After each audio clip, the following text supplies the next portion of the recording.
सिया बिगाड़ी जाने के सिया के चोट से खेलही के बात पर मन खेली हमारा ओठ से।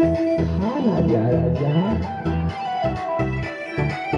सिया बिगाड़ी जाने के सिया के चोट से